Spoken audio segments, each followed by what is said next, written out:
ENBA awards में UP तक की धूम, बेस्ट इलेक्शन कवरेज और बेस्ट रीजनल वेबसाइट के जीते अवार्ड्स। आपका बहुत बहुत शुक्रिया। काशी विश्वनाथ मंदिर ज्ञानवापी मस्जिद डिस्प्यूट की सुनवाई अब 19 मई तक के लिए टल गई है। सुप्रीम कोर्ट में देखें या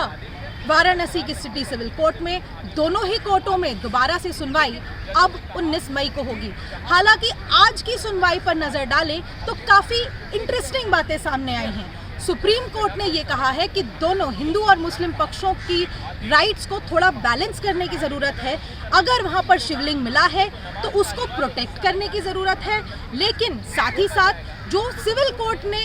आदेश पारित किया है कि उस एरिया को सील किया जाए और सिर्फ 20 लोगों को नमाज पढ़ने की इजाज़त दी जाए, ये ऑर्डर भी गलत है। सुप्रीम कोर्ट ने फिलहाल अपने आदेश में ये कहा है कि कितने भी नमाजी जो भी जाना चाहे, जो भी नमाज अदा करना चाहे ज्ञानवापी मस्जिद में, उनको जाने की परमिशन दी जाएगी। उनके ऊपर कोई किसी तरह की रोकथाम नहीं होगी और जो भी नमाज के साथ साथ बाकी रिचुअल्स किए जाते हैं वो सब करने की परमिशन सुप्रीम कोर्ट ने दे दी है। हालांकि कोर्ट ने ये भी कहा है कि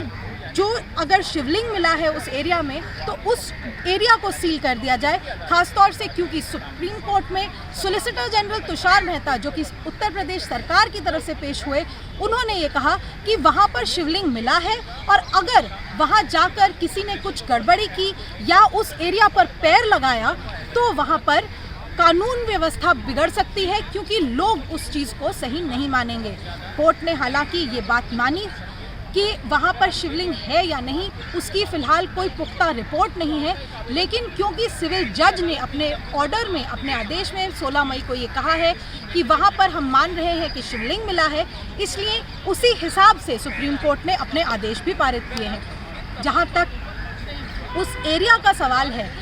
सीनियर एडवोकेट हुज़ैफा अहमदी जो मुस्लिम पक्ष की तरफ से पेश हुए, उन्होंने ये कहा कि जितने भी ऑर्डर अगस्त 2021 से लेकर 16 मई तक पारित हुए हैं वो सभी गलत हैं, क्योंकि इस केस की सुनवाई सिविल कोर्ट कर ही नहीं सकता था। अहमदी का कहना है कि क्योंकि 1991 का प्लेसेस ऑफ वर्शिप एक्ट और साथ ही साथ 2019 का सुप्रीम कोर्ट का आदेश जो कि राम जन्मभूमि मंदिर वाले केस में पारित हुआ था, दोनों में ही प्लेसेस ऑफ वर्शिप एक्ट को सही माना गया है और ये भी कहा गया है कि प्लेसेस ऑफ वर्शिप एक्ट के अंतर्गत आप किसी भी रिलीजियस स्ट्रक्चर का कैरेक्टर बदल नहीं सकते। इसलिए जो इस वक्त याचिकाएं कोर्ट के सामने हैं कि आप वहाँ पर मंदिर बनने दीजिए, वहाँ पर आप पूजा होने दीजिए, उस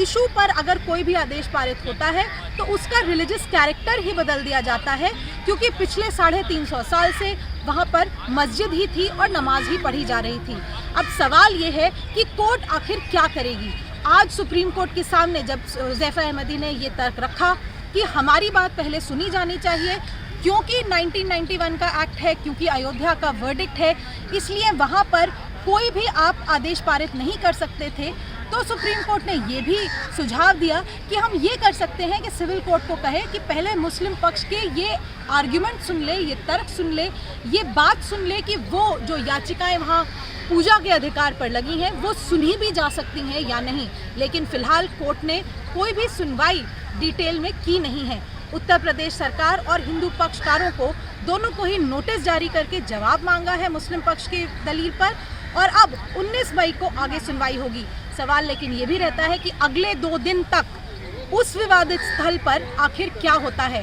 डिस्ट्रिक्ट मैजिस्ट्रेट, पुलिस और उत्तर प्रदेश प्रिंसिपल सेक्रेटरी को साफ आदेश हैं सिविल कोर्ट के भी और अब सुप्रीम कोर्ट के भी कि वहाँ कुछ भी गड़बड़ी नहीं होनी चाहिए और दोनों ही धर्मों को की इंटरेस्ट को प्रोटेक्ट आपको करना है। अब वहाँ पर शिवलिंग कैसे प्रोटेक्ट होता है, नमाज कैसे पढ़ी जाती है और वज़ू खाने में अगर शिवलिंग मिला है तो अगले 2 दिन वज़ू कैसे होता है, ये बातें डिस्ट्रिक्ट ऑफिशियल्स को बैलेंस करनी होंगी। कोर्ट के सामने अब सुनवाई 19 मई को होगी और तब तक सबकी नज़र बनी रहेगी उस विवादित स्थल पर कि आखिर लोकल अथॉरिटीज़ सब कुछ कैसे मैनेज करती हैं। नई दिल्ली से अनीशा माथुर,